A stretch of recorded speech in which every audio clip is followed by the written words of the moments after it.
Before we begin, I need you to understand something. This is not a story about a monster. Monsters are easy. Monsters live under beds and in dark places, and we know how to spot them because they don't look like us. This is a story about a man who looked completely ordinary, who drove a recognizable truck, who wore a uniform with a company logo on it, who pulled up to a family home in broad daylight and was trusted without question because of the box in his hands. This is a story about the thing that hides inside the ordinary. And it is the most dangerous kind of story there is. November 30th, 2022, a Wednesday. The kind of day that doesn't announce itself. No dramatic sky, no warning. Just a Texas afternoon in a rural town called Paradise, and yes, that is its real name, where the land stretches flat in every direction and the nearest neighbor might be a mile away, and children are still allowed to simply be children. Athena Strand was 7 years old. 7. She loved running. She was wild in the way that only truly alive children are: untamed, loud, full of something that adults spend their whole lives trying to get back. Her stepmother Ashley called her wild when she testified about her, and she smiled a little when she said it. The smile of someone describing a light that used to fill a room. That Wednesday, Ashley was cooking dinner. Athena was in her room folding laundry. Or so Ashley thought.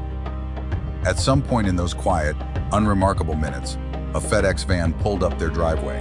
It was carrying a package addressed to Ashley Strand. Inside that package were Barbie dolls, Christmas gifts, bought for Athena, the ordinary hope of a parent who wanted her daughter to have a good December. The driver dropped the package. He got back in his truck. And Athena Strand was never seen alive again. That is the sentence that changes everything in this story. Read it again if you need to. Athena Strand was never seen alive again. Ashley realized Athena was gone. She did what every parent does. She told herself there was an explanation.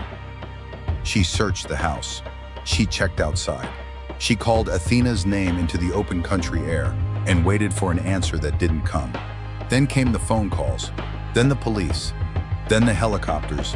And when the helicopters arrive in a town of 500 people, everyone knows, everyone comes, everyone searches.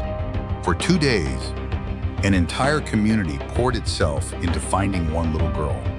For 2 days, Athena's father and stepmother existed in that specific, excruciating purgatory that only the families of missing children know, where every passing hour carries two things simultaneously: the fading hope that she is alive, and the growing certainty that something has gone terribly wrong. On December 2nd, investigators found her body at Bobo's Crossing, a creek off a rural road. She was face down in the water. She was nude. She was 7 years old. And the man who had put her there had already made one critical mistake. He couldn't stop lying. And his lies, the sheer volume and variety of them, are what led investigators directly to his door. To understand what Tanner Horner did, you need to go back further than November 30th. You need to go back to the beginning, because Tanner Horner's story did not start in a FedEx van. It started in a house full of chaos, raised by people who were themselves drowning, handed a life that was broken at the foundation before he ever had a chance to build anything on top of it. His mother testified at his sentencing trial. She took the stand to try to save his life. And what she described was devastating. She told the court she drank alcohol, smoked cigarettes, and used marijuana throughout her pregnancy with him. Forensic experts confirmed this contributed to moderate brain dysfunction, measurable damage to a developing brain before he ever drew his first breath. His father was a drug addict who went to jail. Horner bounced between relatives, living intermittently with a great aunt, relying on his grandmother, moving constantly, never rooted anywhere. A childhood without anchor, without safety, without the one thing every child needs more than anything else: someone stable, who shows up, who stays. School was its own kind of war. A retired school psychologist testified that despite being intellectually capable, Horner spent half of every school day in behavior improvement programs. He struggled to understand social cues. He couldn't process teasing or humor the way other children could. He was bullied chronically, relentlessly, and he responded with a rage he couldn't control and couldn't explain. He was later formally diagnosed with autism spectrum disorder, bipolar disorder, and generalized anxiety disorder. And here is the part that matters, the part his own defense team's experts confirmed under oath. None of those diagnoses caused him to kill Athena Strand. Autism does not produce predators. Mental illness does not manufacture calculated evil. His 7th grade speech pathologist said it plainly from the witness stand when asked directly whether autism caused Horner to kidnap and murder Athena. No, it did not. What those diagnoses did, all of them together, was paint a portrait of a man who had lived his entire life at the very edge of everything. The edge of functioning, the edge of connection, the edge of a society that had never quite known what to do with him, and so had done very little. And something in that darkness had been feeding on itself for years. The same speech pathologist, the woman who had worked with him personally, who had observed him at home, who had spent real time with the child Tanner Horner, once was said something at that trial that should have been a headline everywhere. When told that Horner had been driving a delivery truck alone the day Athena was killed, she paused. And then she said, "This young man should have never been in that truck by himself. Ever." When Tanner Horner was arrested, investigators sat across from him and asked him a simple question. "What happened?" He lied. He said he accidentally struck Athena with the van while backing out. He said she didn't appear seriously injured. He said he panicked, not for her, but for himself, terrified of losing his job. He said he put her in the back of the truck. He said she was already dead when he did it. It was a clean story, structured. It contained just enough self-incrimination to seem credible, and just enough accident to seem human. It collapsed within hours, because Tanner Horner's FedEx truck had cameras inside it, and those cameras do not lie. And what they showed was not an accident and not a panic and not the tragic miscalculation of a frightened man. What they showed was Athena Strand, alive, standing directly behind Horner in the cab of his truck as he drove away from her home. Upright, conscious. A little girl being taken somewhere by a man she had just met, who was driving away from everything she had ever known. She had never been dead in that driveway. He had put a living child in his truck, and he had driven. The lies did not stop there. Horner led investigators to a thicket on a rural roadside and told them Athena's body was there. It wasn't. He kept reconstructing the story, kept adding floors to a building that had no foundation. Every version contradicted the last. Every detail shifted. Prosecutor James Stainton would later tell the jury, with measured fury, that Horner had told lie upon lie upon lie. And then, when the walls of every lie had finally closed in around him, Tanner Horner did something that no one in that investigation room had ever seen before. He introduced them to someone else. Ever. Close your eyes for a moment and picture this. You are a Texas Ranger. You are sitting across a table from a man who you know killed a 7-year-old child. You need him to tell you where her body is. Every hour matters. Every minute the body stays missing is another minute her family cannot bury her. And the man across the table tilts his head to one side. His eyes roll slowly back into his skull. And when they focus again, he is no longer Tanner Horner. He is Zero. That is what Sergeant Job Espinoza, lead investigator for the Texas Rangers, described to the courtroom. He watched it happen. He testified about it in detail. The physical transformation, the sideways head, the rolling eyes, the shift in demeanor, was something Horner performed repeatedly across multiple interviews.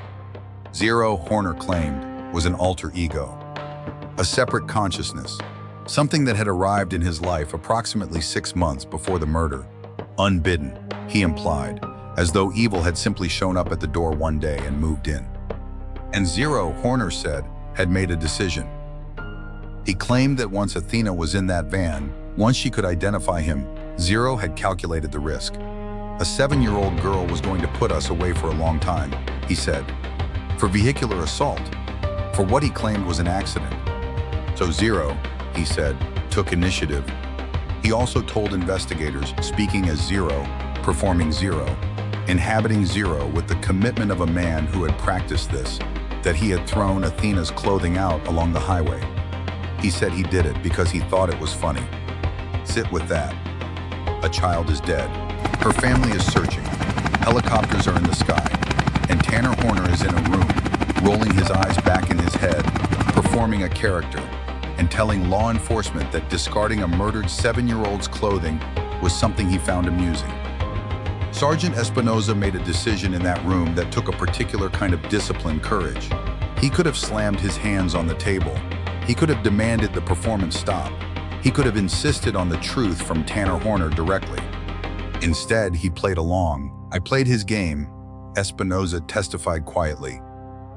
And I spoke to Zero, because somewhere inside the performance was a little girl who needed to be found. And whatever it took, whatever indignity, whatever patience, whatever professional sacrifice, Espinoza was going to find her. It worked. Speaking as Zero, Horner finally led investigators to the real location. To Bobo's Crossing, to the creek, to Athena. Later, much later, in a courtroom, forensic psychologists would dismantle Zero completely. They testified that Horner showed no clinical evidence of multiple personality disorder, that he was fully capable of deliberately communicating false information when it served him, and fully capable of communicating truth when his options ran out.